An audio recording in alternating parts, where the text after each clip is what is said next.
और आंख खोल के मैं एक बार फिर आपका स्वागत है। खबर उत्तर प्रदेश से, जहां अंबेडकर नगर के सीईओ भीटी का एक युवक को थप्पड़ मारने का वीडियो सोशल मीडिया पर वायरल है।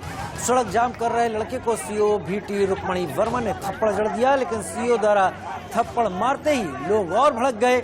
एक मर्डर केस के आरोपी की गिरफ्तारी की मांग को लेकर भीड़ प्रदर्शन कर रही थी। उसी दौरान सीईओ ने एक युवक को थप्पड़ जड़ दिया।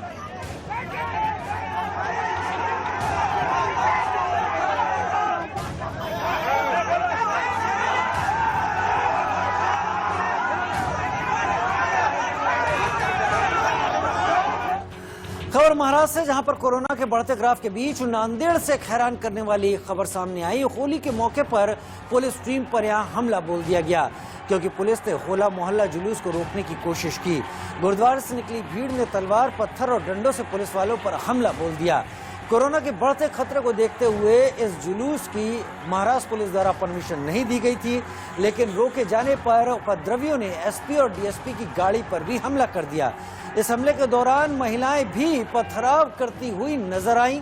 भीड़ अचानक गुरुद्वारे से बाहर निकली और बैरिकेड तोड़कर पुलिसकर्मियों पर हमला कर दिया। इस दौरान हुई हिंसा में कई वाहनों को नुकसान पहुंचा है। 10 पुलिसकर्मी इस हमले में घायल हुए हैं। बाद में पुलिस ने कार्रवाई करते हुए 400 लोगों पर केस दर्ज किया। 20 लोगों को गिरफ्तार भी किया गया है।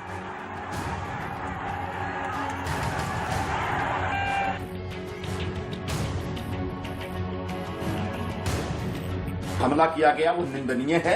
मैं इसकी भर्त्सना करता हूं, आलोचना करता हूं। ऐसी घटनाएं नहीं घटनी चाहिए, क्योंकि पुलिस अपनी ड्यूटी कर रही है। जिस तरीके से सिख समाज के लोग वहां पर नांदेड़ गुरुद्वारा में अपना एक पारंपरिक त्यौहार मनाना चाहते हैं, जिसको होला मोहल्ला कहते हैं, जो कई सौ वर्षों से आनंदपुर साहब में होता आ रहा है, और उस प्रोग्राम को, उस उत्सव को रोकने की कोशिश लॉकडाउन के नाम पे या कोरोना की दूसरी लहर के नाम पे हो रहा था। वो मान लेते तो अच्छा था, अगर नहीं माना तो इतनी भी जोर जबरदस्ती करने की आवश्यकता नहीं थी। पुलिस ने कार्रवाई की है, 17-18 लोग गिरफ्तार किए गए हैं। लेकिन मैं सरकार से गुजारिश करूंगा कि कोरोना के नाम पे जबरदस्ती इस प्रकार के रिस्ट्रिक्शंस लागू मत करिए, जिसके खिलाफ इस प्रकार की प्रतिक्रिया जहां तहां होने लगे।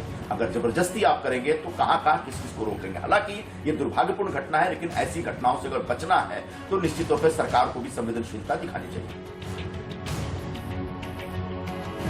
आया है वह मामला पूरी तरह से तीनों दल महाराष्ट्र की सरकार की विफलता दर्शाता है। ये तीनों दल वसूली के और उगाही के रैकेट में व्यस्त है। कौन सी नींद में है ये? इतनी बड़ी भीड़ वहां उमड़ती है। क्या कर रही थी इनकी सरकार? इनके सरकार को पहले क्यों नहीं पता चला? इस सरकार के होते हुए मुंबई पुलिस कमिश्नर के दफ्तर में सबसे बड़े संगीन साजिश का षड्यंत्र रचा जाता है। सरकार को कोई पता नहीं। नांदेड़ में इतनी बड़ी भीड़ आती है, सरकार को कोई पता नहीं। पूरी तरह से दिन रात अफसरों के तबादले और उगाही वसूली में सरकार व्यस्त है। और अब खबर उत्तर प्रदेश से, जहां के गाजियाबाद में एक शख्स ने उसी को गोली मार दी जिसने उसे लिफ्ट दी थी। गोली मारने से पहले उसने थैंक यू भी कहा और फिर फायर कर दिया। साजिद नाम का शख्स लोनी इलाके से अपने घर डासना लौट रहा था। इसी दौरान रास्ते में उसकी स्कूटी को एक व्यक्ति ने लिफ्ट लेने के लिए रुकवाया। रात होने की वजह से साजिद ने मदद करने के लिए उसे लिफ्ट दे दी, लेकिन थोड़ी दूर पर स्कूटी पर बैठा व्यक्ति स्कूटी रुकवा कर उतर गया। बताया जा रहा है आरोपी ने साजिद को थैंक यू बोला और फिर गोली मार दी। साजिद को घायल हालत में अस्पताल में भर्ती कराया गया है, जहां उसकी हालत गंभीर है। वहीं पुलिस को शुरुआती जांच में रोड रेज का मामला लग रहा है। जिला मोड़ थाना क्षेत्र में रात्रि के करीब 10:30 बजे एक व्यक्ति मिला, जिसने इससे लिफ्ट मांगी। इसने अपने स्कूटी को उसको बैठा लिया। 500 मीटर करीब आगे जाने पर उसने उतारने के लिए कहा। जब ये व्यक्ति उतरा, उसी समय साजिद को उसने गोली मार दी। मौके पे सूचना मिलने पर मौके पर पुलिस पहुंची। उसको हॉस्पिटल में एडमिट करा दिया गया है। उसका उपचार चल रहा है और मुकदमा पंजीकृत करके अग्रिम वैधानिक कार्रवाई की जा रही है। काम का सहारा था, अपना जॉब करता। हाँ।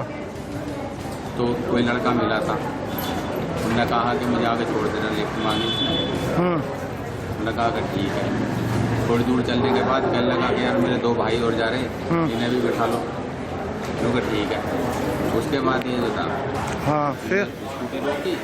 हाँ, स्कूटी रोकने के बाद 2 लड़का उतरा, कहने लगा थैंक यू, हाँ, गोली मार।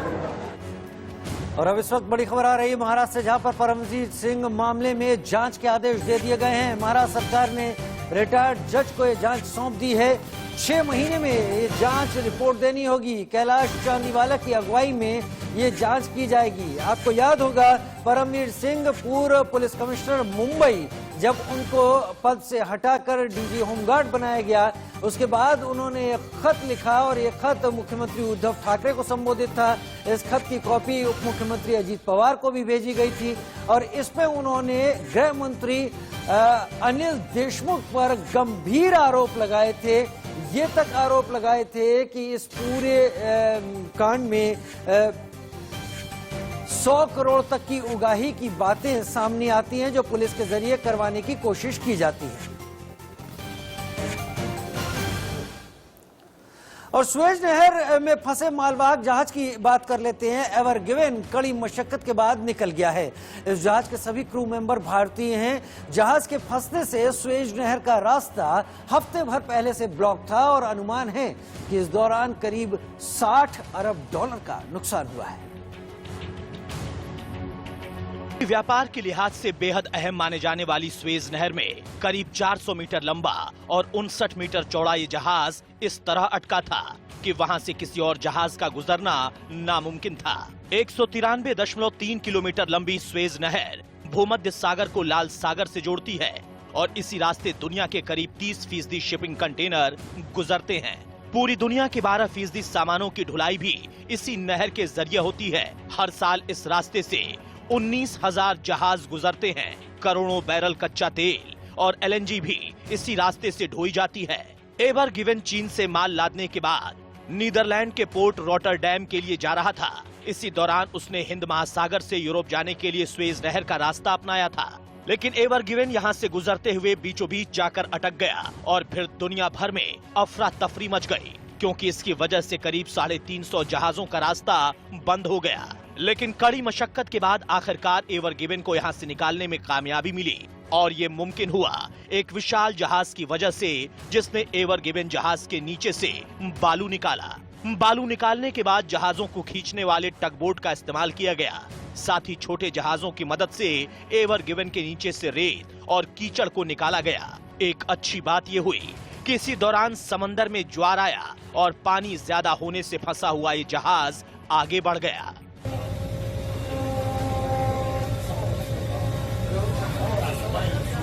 इस जहाज पर कुल 18,300 कंटेनर लदे हुए थे और इस कंटेनर शिप के चालक दल में सभी 25 लोग भारतीय हैं। अब इस बात की जांच होनी है कि स्वेज नहर में जाकर ये जहाज किस तरह फंसा। फिलहाल जहाज के वहां से निकलने और स्वेज का रास्ता खुलने से दुनिया ने राहत की सांस ली है, क्योंकि इसकी वजह से दुनिया में कई सामानों की किल्लत होने का खतरा पैदा हो गया था। इतना ही नहीं, समुद्र में फंसे जहाजों में कई जिंदा जानवर भी लदे हुए थे और उनकी जान पर बनाई थी। उत्तर प्रदेश में गाजीपुर के ग्रामीण क्षेत्र के खेतों में आग लग गई।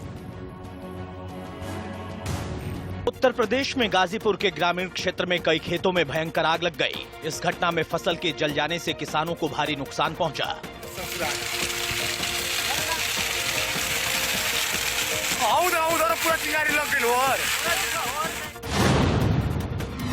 उत्तर प्रदेश में बिजनौर के स्योहारा इलाके में होली से एक दिन पहले हुए पथराव का वीडियो वायरल हो गया। यहां दुकान के बाहर लगे बोर्ड को हटाने को लेकर विवाद हुआ। 2 पक्षों में पत्थरबाजी हुई।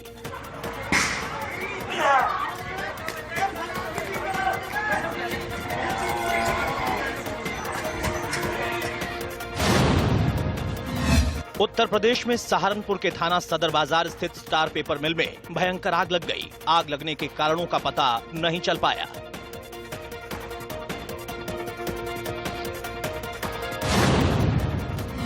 आगरा में खंदौली पुलिस स्टेशन ने होली के मौके पर हुड़दंग मचा रहे 60 लोगों पर अनोखी कार्रवाई की। यहां के थानाध्यक्ष ने लोगों को पहले समझाया और उसके बाद सभी से राष्ट्रगान का पाठ करवाया। असम पुलिस ने कोकराझार के गोसाई गांव इलाके में 3 AK-56 मैगजीन और 157 राउंड बुलेट सहित हथियार और गोला बारूद बरामद किया। असम के कोकराझार में पीएम मोदी की 1 अप्रैल को चुनावी रैली है।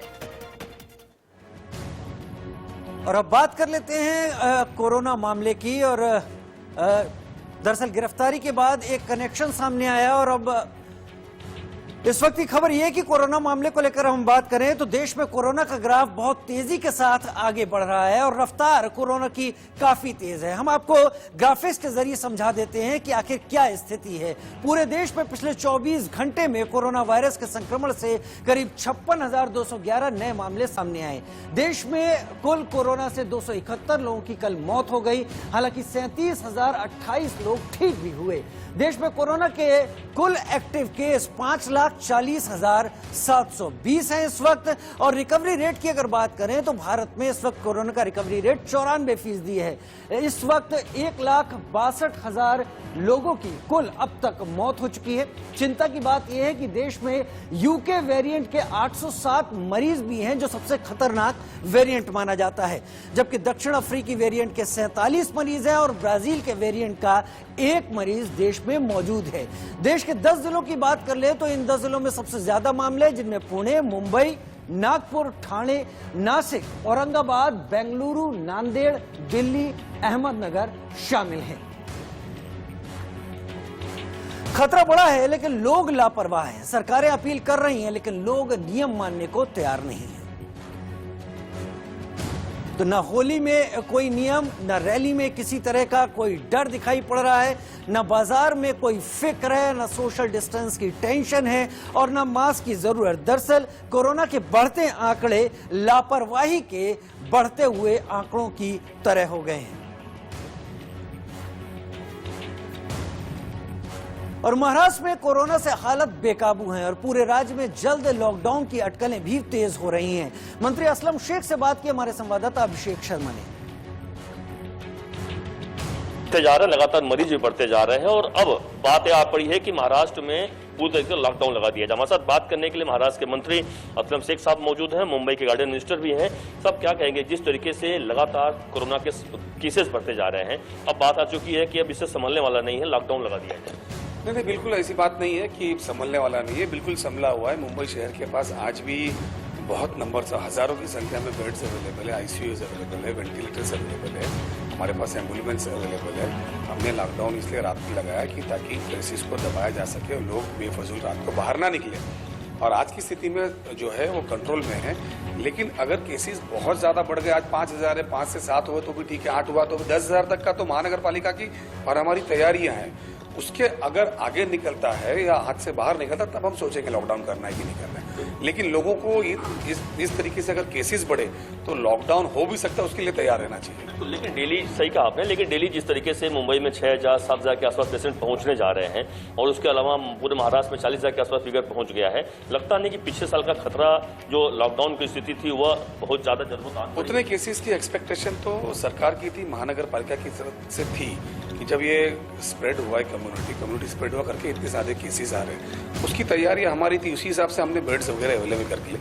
लेकिन ये 5-7 हज़ार के अंदर हमें लॉकडाउन करना पड़ेगा, इसलिए मुझे लगता नहीं कि इसमें तथ्य है। अभी ये देखेंगे कि अगर जरूरत पड़े तो अभी तो हमारे कंट्रोल में ही है, हमारे पास बेड्स अवेलेबल है।